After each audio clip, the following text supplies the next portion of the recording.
रात के करीब 10:30 बज रहे थे। उस वक्त मैं सबको खाना पीना खिलाकर जूठे बर्तन धुल रही थी कि तभी अचानक बारिश होने लगती है और मुझे ख्याल आता है कि आज शाम को तो मैं छत पर से कपड़े ही नहीं उतारी हूँ। मैंने तुरंत बर्तन को वैसे ही छोड़कर जल्दी जल्दी अपने हाथ को धुले और ऊपर छत पर जाने लगी।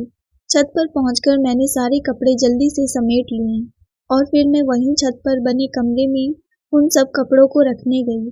तभी मुझे महसूस हुआ कि उस अंधेरे कमरे में मेरी ननद खुशी किसी से फोन पर बातें कर रही थी।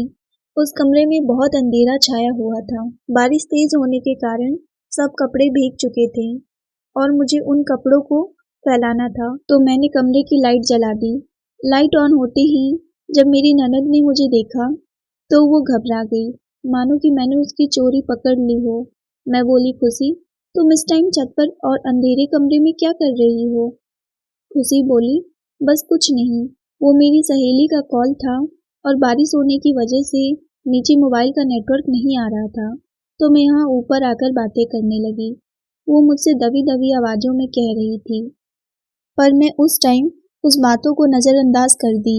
5-6 दिनों में ही मेरे छोटे देवर शिवम की शादी होने वाली थी, पर घर पर सब लोग इस शादी के खिलाफ थे, क्योंकि वो लड़की हमारी अपनी जात बिरादरी की नहीं थी। वो भी उसी कॉलेज में पढ़ती थी जहाँ पर शिवम और खुशी पढ़ाई की थी। शिवम उस लड़की को करीब 2 सालों से जानता था और उससे बातें करता था। मेरे देवर ने अपनी लाख कोशिश कर ली, पर मेरे सास ससुर और यहाँ तक कि मेरे पति भी उसकी बातें मानने को तैयार नहीं थे।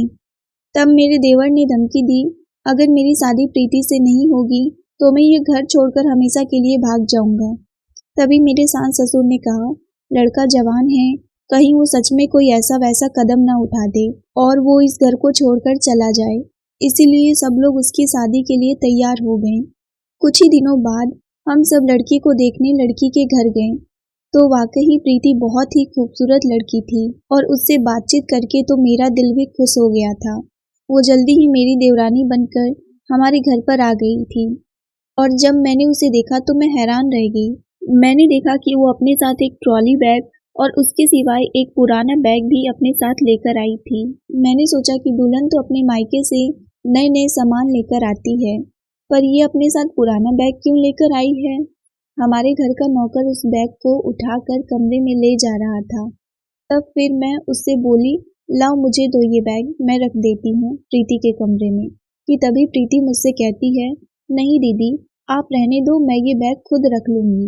उसका रोकना मुझे थोड़ा अजीब लगा।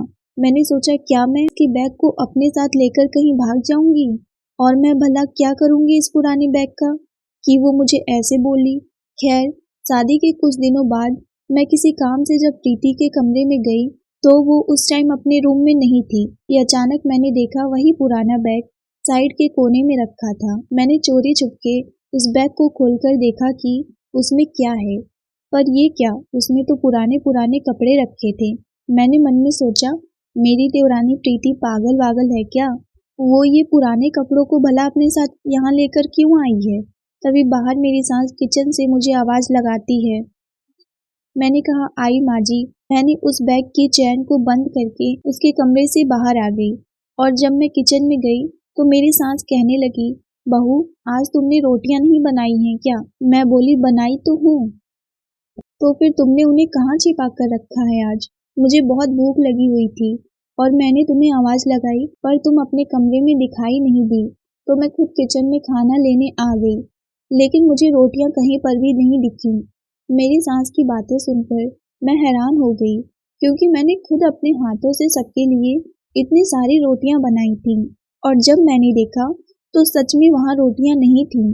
हम दोनों की बातें सुनकर मेरी ननद खुशी और मेरी देवरानी प्रीति दोनों किचन में आ गई और कहने लगी, हम दोनों को बहुत तेज भूख लगा था तो वो रोटियां हम दोनों मिलकर खा गए। क्या इतने सारे? तुम दोनों ने सारी रोटियां खा ली? वो बोली, हाँ।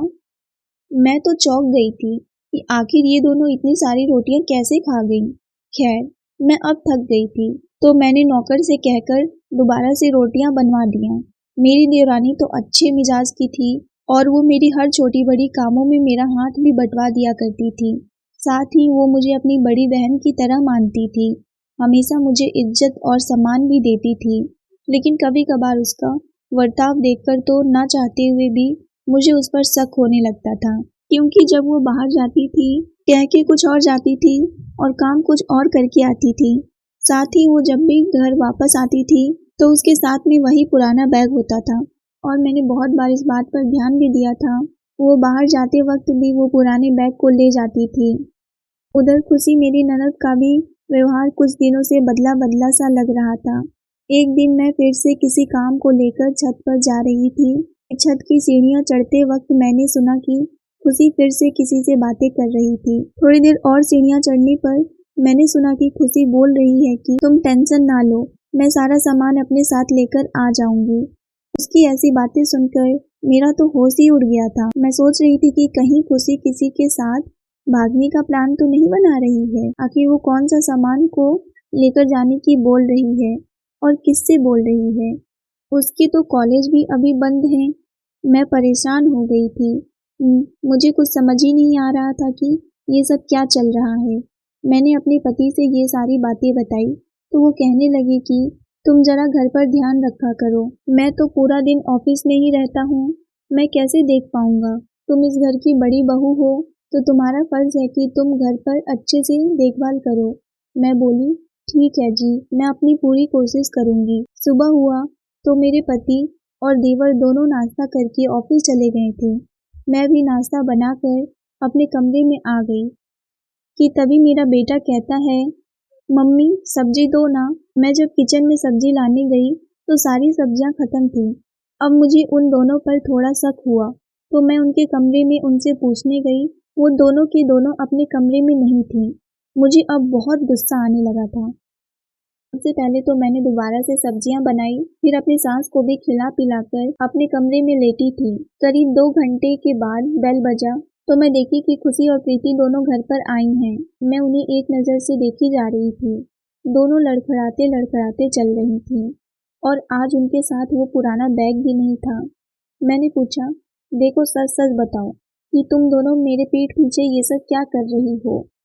मम्मी पापा की तो अब उम्र हो गई है, उनका तो इन सब बातों पर ध्यान भी नहीं जाता।